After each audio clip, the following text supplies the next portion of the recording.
सर्वसामान्यांच्या हक्काचा आवाज जागर जनस्थान।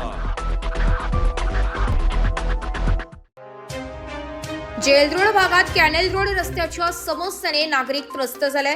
जेल रोड ते उपनगर नाका जोडणारा कॅनेल रोड रस्त्यावर खड्ड्याने व चिखलामुळे रहदारीला मोठी अडचण होत असून स्थानिक नागरिक लोकप्रतिनिधी यांनी संताप व्यक्त केलाय। आज दिनांक 27 जून रोजी दुपारी 1 वाजता प्रसार माध्यमांशी बोलताना त्यांनी आपले मत व्यक्त केले। सदर रस्ता पाईपलाईन साठी खोदलेला होता, परंतु सदर ठेकेदाराने पुन्हा दुरुस्ती केला नाही, त्यामुळे पावसाच्या पाण्याने मोठमोठी खड्डे पडली आहे। चिखलाने नागरिकांना रहदारीला मोठी अडचण निर्माण झाली आहे। लहान मोठे अपघात येथे होत असतात। येथील स्थानिक नागरिकांनी तसेच लोकप्रतिनिधींनी प्रशासनाला वारंवार तक्रार करूनही सदर रस्ता दुरुस्ती होत नाहीये। कॅनल रोड रस्ता हा कायमस्वरूपी दुरुस्ती करून वाहतुकी सुरळीत करावा अशी मागणी परिसरातून होत आहे, नाहीतर मोठे जन आंदोलन उभारण्याचा इशारा स्थानिक लोकप्रतिनिधी यांनी दिलाय।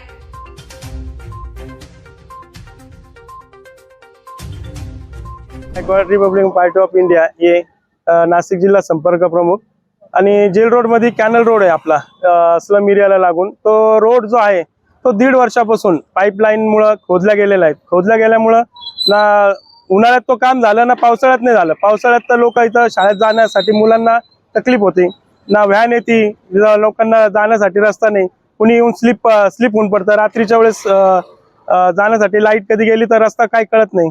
तर हा आमची एवढीच एक मागणी आहे का हा रस्ता लवकरात लवकर दुरुस्त झाला पाहिजे। नाही झाला तर आम्ही नगरपालिका आणि महाराष्ट्र शासनाच्या विरोधात आम्ही तीव्र आंदोलन छेडू। क्रांतिकारी जय भीम जय संविधान। मी बंटी थोरात, भीम आर्मी आझाद समाज पार्टी महाराष्ट्र राज्य उपाध्यक्ष। जरी महाराष्ट्र अध्यक्ष असलो तरी महत्वाचा विषय माझ्या एरियातला आहे, आमच्या स्थानिक लेवलचा आहे। हे जे रस्त्याचं तुम्ही काम बघू शकता, आता पाऊस आणि पाण्याचे दिवस आहे, त्याच्यामध्ये कितीतरी ऍक्सिडेंट होतात, किती लोक तरी। आता मागच्या वेळेस एक व्यक्ती मरण पावला आणि तरी पण प्रशासन याला जाग नाही। हे झोपलेलं प्रशासन आहे। या लवकरात लवकर हे काम पूर्ण करावं, अन्यथा जेवढा चिखल आहे त्या ट्रॅक्टरचा त्या ट्रकचा खर्च मी देईल, आम्ही सगळे मिळून देऊ, पण सर्व चिखल आम्ही महानगरपालिका राजीव गांधी भवनला नेऊन टाकू। यांनी प्रशासनाने लवकर दखल घेण्यात यावी, अन्यथा तीव्र उग्र आंदोलन या स्वरूपामध्ये हे होतील। लवकरात लवकर यांनी ऍक्शन घ्यावी, कारण की अजून तुम्हाला किती बळी घ्यायचंय ते तरी आम्हाला सांगा। लवकर ऍक्शन घ्या, अन्यथा आमचे तीव्र आंदोलन होतील। जय भीम जय संविधान। नमस्कार, माझं नाव अशोक चांदोडे आहे आणि या कॅनल रोडला मी जवळपास 20-22 वर्षापासून राहत आहे। आणि या रस्त्याची अवस्था अशी झाली ना की 1.5 वर्ष झाले हा रस्ता पाईपलाईनसाठी खोदून ठेवला आहे, पण प्रशासनाने अजून या रस्त्याची कुठल्याही प्रकारे दुरुस्ती केलेली नाही। यामुळे अनेक अपघात झालेली आहेत, अनेक जणांचे हातपाय तुटलेले आहेत आणि वाहन चालकांना दिवसा तर काय रात्री तर इतके प्रचंड त्रास होतात ना। आता सध्या महापालिकेची म्हणजे इथं कुठल्याही प्रकारचं म्हणजे शासन नसल्या कारणाने कमीत कमी आमदारांनी राहुल भाऊ ढिकले यांनी तरी लक्ष द्यावे, एवढीच आमची अपेक्षा आहे। त्र्यंबक हरी वाकळे 1.5 वर्षापासून हा रस्ता असाच आहे। गाडी चालवायला एवढा प्रॉब्लेम येतो का गाडी चालूशी वाटत नाही।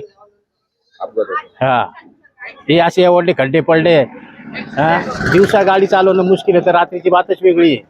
काय नेमकं काय रस्ता होत नाही, काय होत नाही आता ते काय सांगावं, आता का होत नाही ते नाही सांगता येणार ना। नाही लक्ष कोण देणार आहे? नगरसेवक नाही, नगरसेवक होते तर लक्ष द्यायचे, आता नगरसेवकच नाही तर कोण लक्ष देणार आहे? आमदारकडे कोण जाते? आमदारकडे कोण जाते? येतं पण सांगितलं कोण दखल घेत नाही कोणी, तर काय हा गाडी चालवायला एवढी परिस्थिती होती की 2 टाइम पडलो माहिती गाडीवर। काय सांगायचं तुम्हाला? मागणी काय हा मागणी काय हेच रोड चांगले हो, बाकीची मागणी काय? रोड चांगला पाहिजे। मुलं शाळेत जाताना मुलांचा जीव धोक्यात, गाड्या चालता येत नाही बरोबर, इतके खड्डे पडले, त्याच्यामध्ये कुत्रे पण आहे आणि खड्डे पण खूप झाले। चालवताना कसं काय गाड्या चालवायच्या, इतक्या खड्डे झाले की ऍक्सिडेंट होतो। कोणता रोड आहे? हा canal road, jail road direct उपनगर पर्यंत पोहोचतो, पण ह्या रोडला खूपच खड्डे झाले, तर गाडी कसं काय चालवायची? हा रोड आता कधी नीट होणार आहे?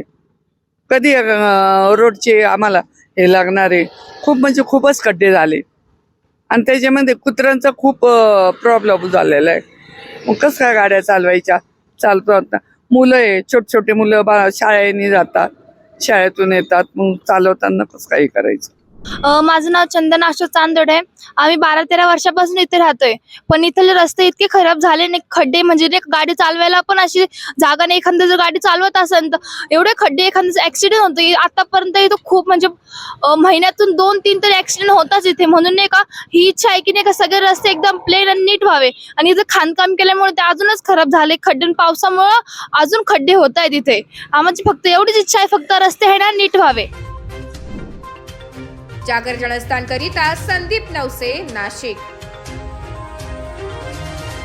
नाशिककरांसाठी जाहीर आवाहन. पावसाळ्यात अतिसार, गॅस्ट्रो, कॉलरा यांसारखे दूषित पाण्यामुळे होणारे आजार होऊ नयेत म्हणून उघड्यावरील अन्नपदार्थ व कापलेली फळे खाऊ नका. पिण्याचे पाणी गाळून 10 मिनिटे उकळून प्या. जेवणापूर्वी व बाळास भरवण्यापूर्वी हात स्वच्छ धुवा. ताक, शहाळ्याचे पाणी, डाळीचे पाणी भरपूर प्रमाणात प्या आणि ताज्या अन्नपदार्थांचे सेवन करा. रोगाची लागण झाल्यास त्वरित डॉक्टरांचा सल्ला घ्या. स्वच्छता पाळा, रोग टाळा. सार्वजनिक आरोग्य विभाग, मनपा नाशिक द्वारे जनहितार्थ प्रसारित.